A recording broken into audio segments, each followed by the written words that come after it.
중요한 모빌리티 이슈 전해드리는 이슈 시간입니다. 안신 앵커입니다. 네, 안녕하십니까. 권혁지 PD입니다.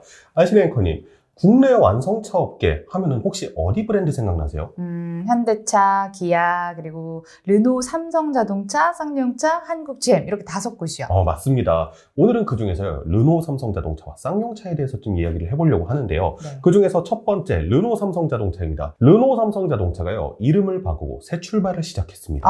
저도 그 소식 들었어요. 르노 삼성자동차에서 삼성이 빠지고 르노 코리아 자동차로 새롭게 개편이 됐습니다. 이게 어떤 것을 의미할지, 그리고 앞으로 회사가 어떤 방향으로 운영을 할지 오늘 함께 이야기 나눠보자고요. 네, 개인적으로는 옛날에 GM대우 브랜드가 사라졌을 때처럼 삼성이라는 이름이 빠지니까 좀 마음속으로 괜히 섭섭하고 그렇긴 한데요. 이달 초에 새로운 대표이사가 취임을 했습니다. 스테판 드블레즈라는 분인데요. 취임과 동시에 마치 새로운 회사처럼 사명을 르노 삼성자동차에서 르노 코리아 자동차로 바꾸게 되었습니다. 사실 이름만 르노 삼성자동차였지 삼성이 회사의 경영에는 아무것도 개입하지 않았거든요. 어떤 분들이요, 왜 그 개명을 할 때 그냥 과거를 다 잊고 청산하고 그렇죠. 네. 새로운 출발을 하고 싶을 때 이름을 바꾸는 거잖아요. 맞습니다. 르노 삼성 코리아도 그런 마음에서 새 출발을 위해서 이렇게 이름을 바꾼 게 아닌가 싶습니다. 그런데 PD님, 삼성이 경영에 개입을 안 한 걸로 아는데 왜 삼성이 붙었었던가요? 그게요. 그 삼성의 전 회장이죠. 이건희 전 회장. 네. 네, 이건희 전 회장의 수건 사업이 자동차 산업이었다고 합니다. 자동차 많이 하셨다는 네, 얘기 있습니다. 맞아요. 그래서 실제로 1995년에 삼성 자동차를 설립을 하고요. 1998년에 첫 번째 자동차였죠. 1세대 SM5를 생산을 하게 됐는데 야속하게도 97년도에 외환위기, IMF가 터지게 됩니다. 그러면서 삼성이 자동차 사업을 매각할 수밖에 없는 상황에 다다랐는데 이때 당시에 삼성차를 인수했던 곳이 바로 프랑스의 르노 자동차였죠. 네. 네. 그런데 르노가 이 삼성 자동차를 인수했던 90년대 말, 2000년대 초만 해도요, 사실 국내 수입차 시장이 그렇게 크지가 않았거든요. 그러다 보니 국내 소비자들은 이 르노라는 브랜드 자체가 너무 생소한 거예요. 실제로 80년대 말에 쌍용 자동차에서 르노 25라는 세단을 수입해온 적이 있었거든요. 시장에서 처참하게 패배하고 1년 만에 수입이 중단이 된 적이 있었습니다.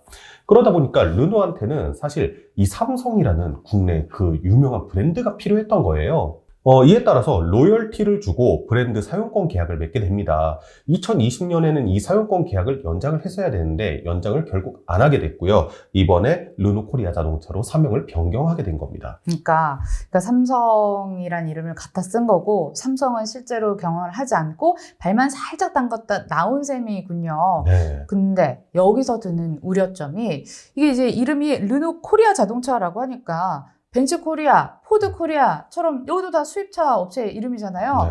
르노 코리아 자동차도 설마 수입차 회사로 변하려고 하는 건 아니겠죠? 그렇게 생각하실 수 있는데요. 다행히 그런 건 아닙니다. 네. 지금 현재 부산 공장에서 생산하고 있는 XM3, 이게 외국 나가면은 르노 아르카나라는 이름으로 팔리고 있는데 이 모델이 해외에서 인기가 상당히 좋다고 해요. 그래서 부산 공장도 상당히 열일하고 있는 중이고, 그리고 무엇보다 부산 공장의 미래가 주목되는 이유, 바로 얼마 전에 르노와 중국의 지리자동차가 이 협약을 하나를 맺었는데요. 두 회사가 같이 손을 잡고 2024년에 하이브리드 자동차와 내연기관 모델을 부산 공장에서 생산하기로 했습니다. 한국 내수 시장과 아시아 전략형 모델이 될 것이라고 합니다.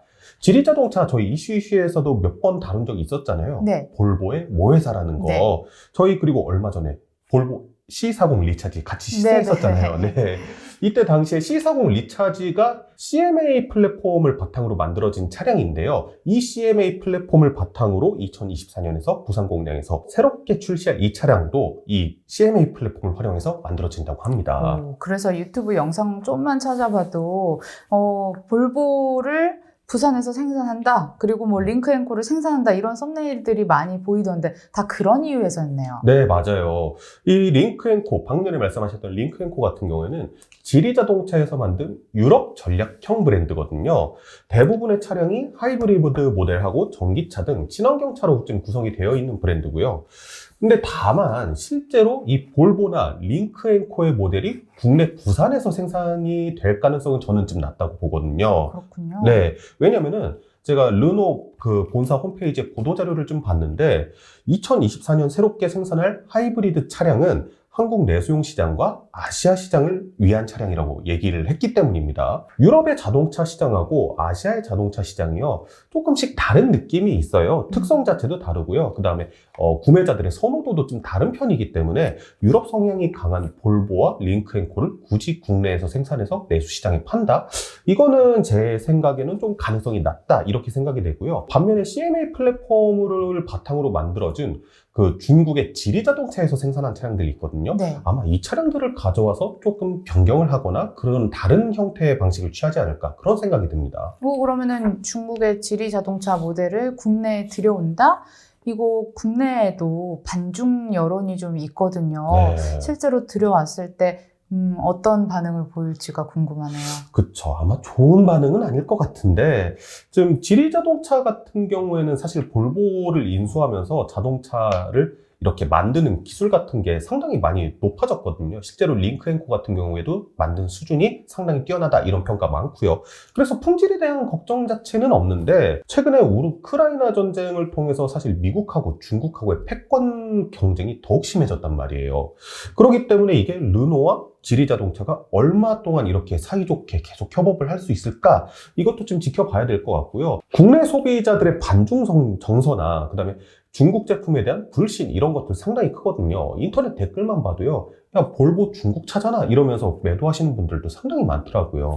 그런 분들한테 지금 이 차량을 어떻게 좀 PR을 할 수 있을지, 그 부분에 대해서도 조금 우려가 되는 부분입니다. 특히 르노 코리아 자동차로 바뀌었지만 그의 전신이었던 삼성자동차 같은 경우에는 일본 닛산 자동차와 업무 협약을 통해서 처음에 생산했던 차량들이 대부분 다 일본의 닛산 차량을 베이스로 만들었거든요.